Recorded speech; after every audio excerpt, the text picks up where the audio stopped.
Os estudiosos da mente humana afirmam que o medo é uma emoção totalmente natural. Imagina que seu ancestral está correndo de um tigre.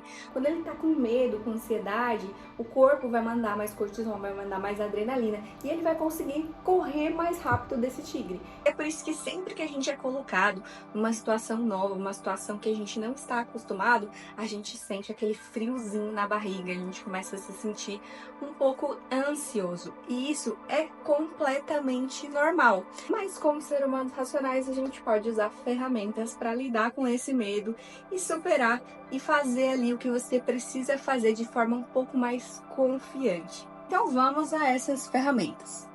A primeira coisa que é necessário entender é que todo sentimento ele tem um motivo.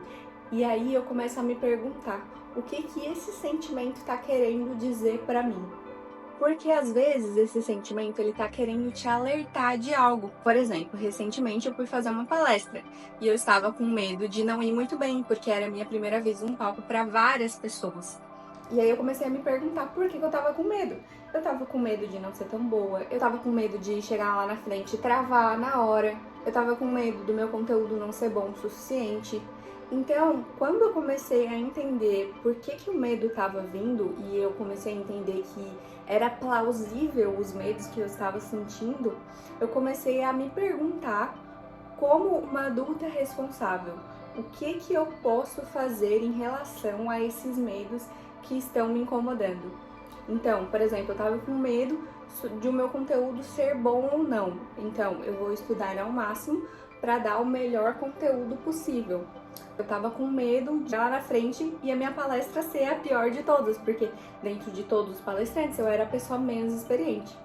Então, eu decidi colocar o nome da minha palestra de A Pior Palestra. Pra quê? Pra tirar essa pressão de mim mesma e mostrar para as pessoas que eu não era, tipo assim, a especialista, a melhor de todas, mas que eu estava realmente ali querendo passar um conteúdo bom e um conteúdo de valor para que as pessoas pudessem usar aquele conteúdo na vida delas. Então, eu fui sincera comigo e fui sincera com as pessoas que estavam me assistindo. Quando eu ia tendo essa conversa interna comigo mesma, eu ia ficando cada vez mais calma, porque a minha criança interior, ela começava a entender que tinha um adulto responsável ali, que estava cuidando para que a situação fosse mais amena possível e ela fosse tranquila.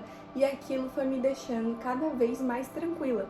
E aí tu começa a conversar com a tua criança explicando que aquele movimento é um movimento de aprendizado e tu começa a tirar aquela pressão de ser perfeito, de ter que ser o melhor de todos e começa a entender que você é um aprendiz.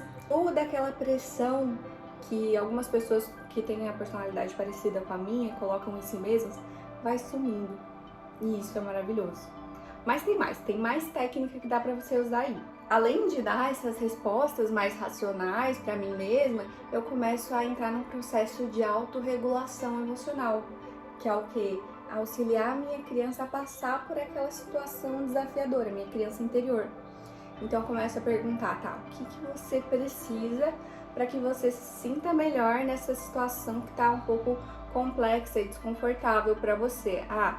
Precisa descansar um pouco mais? Então, tal dia eu vou separar essa quantidade de tempo pra gente descansar. Isso é eu falando comigo mesmo. Ou então, amanhã eu vou comprar um presente pra você, que no caso é tu mesmo, né? Tá ali aquela conversa interna.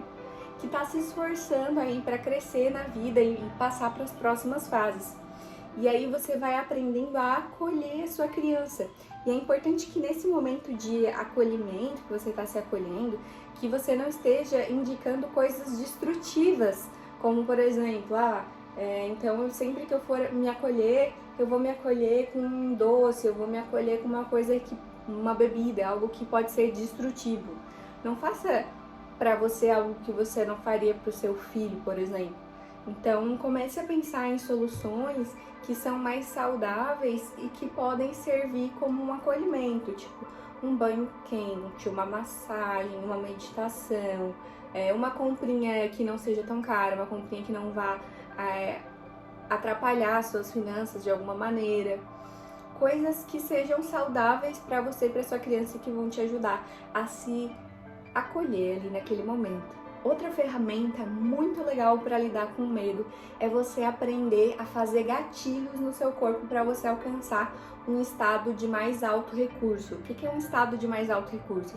Sabe quando você está motivado, você está feliz, você está animado e você se sente muito melhor para realizar uma tarefa? Então, você pode criar gatilhos para que você acesse esse estado emocional de forma mais fácil. Assim como existem gatilhos, um cheiro que tu sente que te lembra da infância, tu se sente inspirado, ou existe um gatilho que faz com que tu se lembre de uma coisa ruim, acessar um gatilho de um alto estado emocional vai te ajudar num momento em que tu vai precisar daquele recurso, daquele estado emocional, mas tu não tá tendo. Então, por exemplo, quando eu tô muito feliz, o que eu começo? Eu começo a dançar, a abrir assim os meus braços. E isso, sem eu querer, acabou se tornando um gatilho emocional pra mim acessar aquele estado. E aí eu percebi que, enquanto eu tava nervosa, eu fui pra um cantinho pra ninguém me achar louca. E fiquei, tipo assim, fazendo o movimento que eu faço quando eu tô muito feliz em casa sozinha. E eu comecei a acessar aquele estado emocional. O Tony Robbins, por exemplo, ele é uma pessoa que ensina você a fazer isso. Esse gatilho ele pode ser através de um tapinha no ombro, alguma coisa que você sempre faz quando você está num alto estado de recurso emocional, ou seja, quando você está muito feliz e aí você consegue acessar esse estado em outros momentos. E para fechar, quando você está ali naquele momento de ansiedade, antes de dormir, sem saber o que fazer, é importante a gente entender que existe algo muito maior do que nós, para que você seja inspirado por aquilo que transcende, por aquilo que passa do racional. Então eu costumo, por exemplo, ler o Salmo 91, entender o quanto eu sou pequena e o quanto Deus é muito maior e que Ele está cuidando de mim, me protegendo, e aquilo vai me acalmando também e vai me ajudando a ter um elemento chamado fé. Vai acendendo aquela centelha divina que existe dentro de todos nós. E eu começo a ter mais fé sobre aquilo que eu quero realizar, sobre aquilo que Deus colocou no meu coração para realizar. Começo a entender que não é sobre mim, é sobre as pessoas que vão estar lá, que eu vou poder ajudar elas. E tudo isso vai tirando uma pressão enorme que a gente carrega muitas vezes e vai me deixando mais confiante, entendendo que aquilo que eu não posso resolver, eu coloco nas mãos daquele que consegue resolver por mim.